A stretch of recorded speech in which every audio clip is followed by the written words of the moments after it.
You know, they say a nation's future is really forged in the minds of its brightest people. So when a country like Brazil, a scientific powerhouse by the way, lays out a whole new blueprint for its graduate schools, well, you gotta pay attention. Today, we're gonna deconstruct Brazil's ambitious new 5-year plan for its entire postgraduate system. Okay, so let's jump right in. First thing you need to know to understand any of this is a 4-letter word, CAPES. Think of it as the guardian of quality for higher ed in Brazil. It's the government foundation tied to the Ministry of Education that oversees and evaluates every single master's and PhD program in the country. Its whole mission is to not just grow the system, but to make sure it's actually excellent. And that brings us to the heart of the matter. CAPES just dropped its new National Plan for Graduate Education, or PNPG. And look, this thing isn't just a list of suggestions. It is the strategic roadmap for the entire system from 2024 all the way to 2028.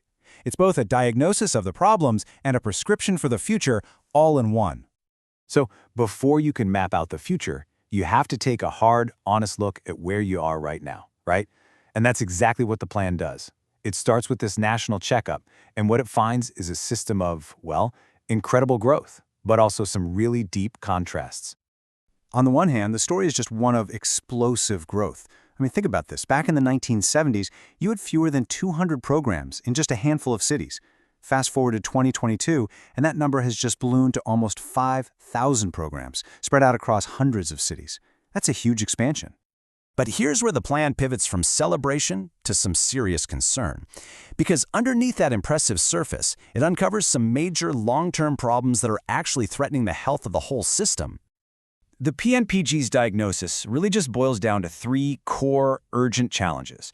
And these aren't just little academic issues. They are real threats to the future of Brazil's research, its economic development, and honestly, its ability to compete on the world stage.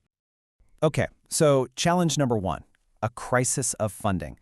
And we're not talking about a small dip here. Just look at this chart.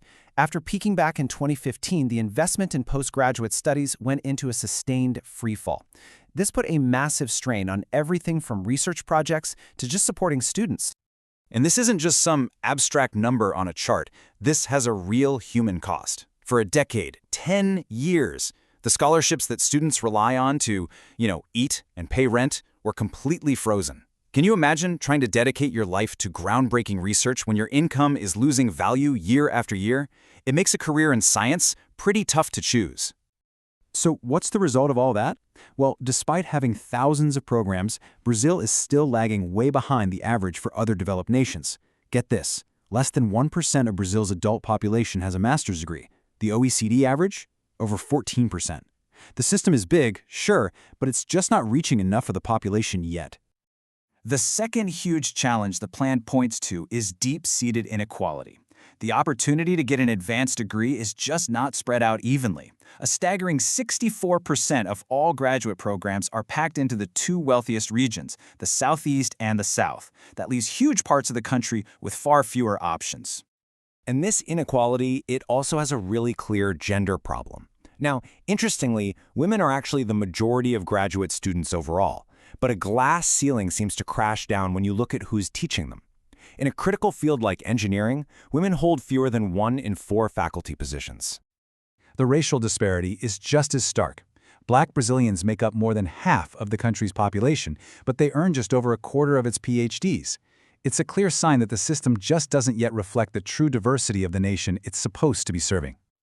And the third big challenge? This one might be the most surprising. It's a major disconnection from the rest of society.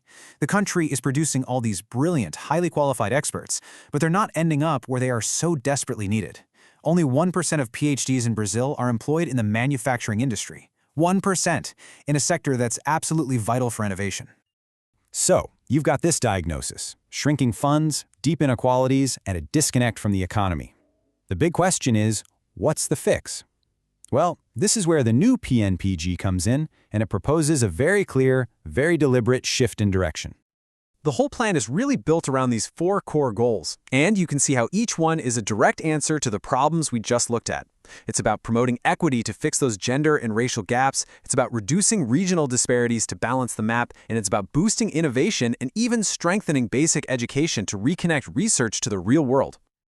Now, this right here represents a fundamental change in how they even think about success. For years, the main goal was just quantitative growth.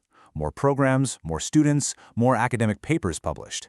The new blueprint completely redefined success. It asks, is this research actually solving real problems? Is it creating jobs? Is it improving people's lives? The focus is now on tangible impact. And to make sure this isn't just a bunch of nice-sounding words, the plan gets very specific with its strategies. Take this quote right from the document. It explicitly says to induce and value affirmative action policies. That's a direct policy lever aimed squarely at fighting the inequalities we saw in the data. So when you step back and look at the whole picture, you realize this is so much more than a dry policy document for university presidents. This plan is really about charting the course for the future of the entire country. So the success or failure of this blueprint is absolutely critical. It's a bold attempt to build a system that is more inclusive, better funded, more balanced across the whole country, and deeply connected to solving real-world problems. It's about making research serve the people. And that leads us to the final, crucial question. A plan, no matter how great it is still just a piece of paper. The real challenge, as we saw with those budget cuts, will be finding the long-term investment and the political will to turn this ambitious vision into an actual reality. The blueprint is there. Now, the real building has to begin.